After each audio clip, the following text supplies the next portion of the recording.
యేసు మరియా యోసేపు. పిత పుత్ర పరిశుద్ధాత్మ నామమున ప్రభువునందు మిక్కిలి ప్రియమైన సహోదరి సహోదరులారా, ఈనాడు మన ధ్యానాంశం కుటుంబం. జోషువ గ్రంథం 24వ అధ్యాయం 15వ వచనంలో నేనును నా కుటుంబమును 50 మాత్రమే సన్నతించదు.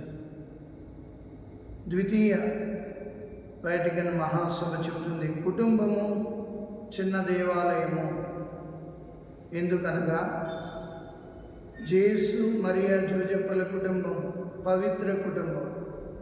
మన కుటుంబాలను కూడా జేసు మరియా జోజప్పల పవిత్ర కుటుంబాలుగా మలుచుకోగలగాలంటే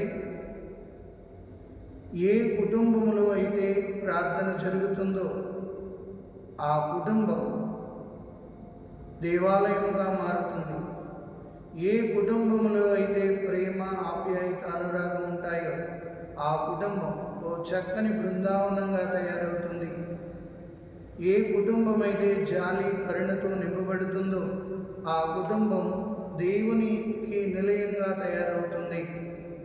కావున ప్రభువునందు మిక్కిలి ప్రియులారా, మన కుటుంబాలు ఏ రీతిగా ఉన్నాయి? మన కుటుంబాలలో ఆ ప్రభుని మనం ఏ రీతిగా ఆహ్వానించడానికి సిద్ధపడుతున్నాం? ఆదికాండం 39వ అధ్యాయం 15వ వచనంలో యోసేపు పుతీఫరు ఇంటిలో ఉన్నప్పుడు యోసేపును బట్టి దేవుడు ఆ కుటుంబమును చల్లని చూపు చూసెను అని వ్రాయబడి ఉంది. ఎప్పుడైతే భార్యాభర్తలు ప్రార్థనాపరులుగా వెళుతుంటారో ఆ కుటుంబాన్ని దేవుని యొక్క దీవెనలతో నింపబడుతుంది. ఈనాడు కుటుంబాలలో చూసినట్లయితే కలతలు, కొరతలు, శోధనలు, సమస్యలతో సతమతమైపోతున్నాం. సాతాను ప్రతి ఒక్కరిని కూడా ఆ కుటుంబాన్ని ఏదో రీతిగా చిన్నాభిన్నం చేయాలని ఆలోచిస్తుంది. ప్రతి కుటుంబంలో ఎవరికి వారే యమునా తీరన్నట్లుగా జీవిస్తున్నారు. భర్త వస్తున్నాడు, భోజనం చేస్తున్నాడు, వెళ్ళిపోతున్నాడు. భార్య వస్తుంది, పని చేస్తుంది, వెళ్ళిపోతుంది. బిడ్డలు వస్తున్నారు, తింటున్నారు, బయటికి వెళ్ళిపోతున్నారు. సో కుటుంబంలో ఐక్యత కనబడడం లేదు. అందుకే సామెతల గ్రంథం 25వ అధ్యాయంలో చూసినట్లయితే శిరాపుత్రుడైన జ్ఞాన గ్రంథం 25వ వచనంలో చూసినట్లయితే 1 నుండి 2 వచనాలు, భార్యాభర్తలు పొందికగా జీవించుట దేవుడికి ఇష్టం. ఇరుగు పొరుగు వారు స్నేహంగా ఉండుట దేవుడికి ఇష్టం. సోదరులు ఐకమత్యంగా జీవించుట దేవునికి ఇష్టం. అంటే భార్యాభర్తలు పొందికగా జీవించాలంటే ఆ కుటుంబం ప్రార్థన అనే పునాది మీద ఇల్లు కట్టుకోవాలి. ప్రేమ అనే పునాది మీద వాళ్ళు ఆ ఇంటిని నిర్మించుకోగలిగినప్పుడు, ప్రార్థన, ప్రేమ, అనురాగము, ఆప్యాయత కలిగి ఉన్నప్పుడు ఆ కుటుంబాలు బలంగా నిలబడతాయి.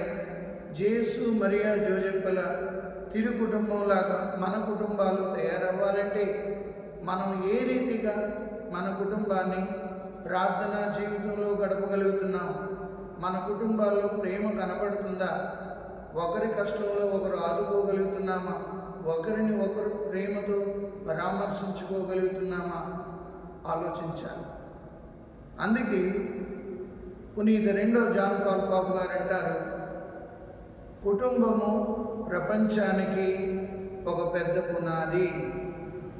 ప్రపంచం బాగుండాలి అంటే కుటుంబం బాగుండాలని కోరుతున్నారు. సో ఈరోజు మనం ఒకటే ఆలోచించాలి, నా కుటుంబంలో ప్రభు అయిన క్రీస్తు ఉండగలుగుతున్నాడా? మా కుటుంబంలో క్రీస్తుకి స్థానం ఇవ్వగలుగుతున్నామా? ఎందుకంటే ఎప్పుడైతే క్రీస్తుని ఆహ్వానించగలుగుతామో, ఎప్పుడైతే ఆ క్రీస్తుని మనం ప్రేమించగలుగుతామో, ఎప్పుడైతే ఆ క్రీస్తుని మన కుటుంబంలో ఆరాధించగలుగుతామో కుటుంబమే ఓ దేవాలయముగా మారిపోతుంది. ఆ కుటుంబం పవిత్ర కుటుంబంగా ఉంటుంది. ఆ కుటుంబం చుట్టూ ప్రార్థన అనే కంచె కట్టుకొని ఎటువంటి శోధనలకి, ఎటువంటి కీడులకి లోను కాకుండా జీవించడం ప్రారంభించాలి. అందుకే మన ఇంటి చుట్టూ ప్రార్థనని కంచె కట్టాలి. మన కుటుంబంలో ప్రభు అయిన యేసుక్రీస్తు ఉండాలి. అప్పుడు జోషువ చెప్పినట్లుగా నేనును నా కుటుంబమును యావేను మాత్రమే సన్నిధించును అని దృఢంగా మనస్ఫూర్తిగా మనం కూడా చెప్పగలగాలి. అప్పుడు మన కుటుంబాలు ధన్యమవుతాయి. ప్రభు మిమ్మందరినీ దీవించి కాచి కాపాడనుగాక. పిత పుత్ర పరిశుద్ధాత్మ నామమున ఆమేన్. కుటుంబాన్ని కాపాడుమా ఎల్ల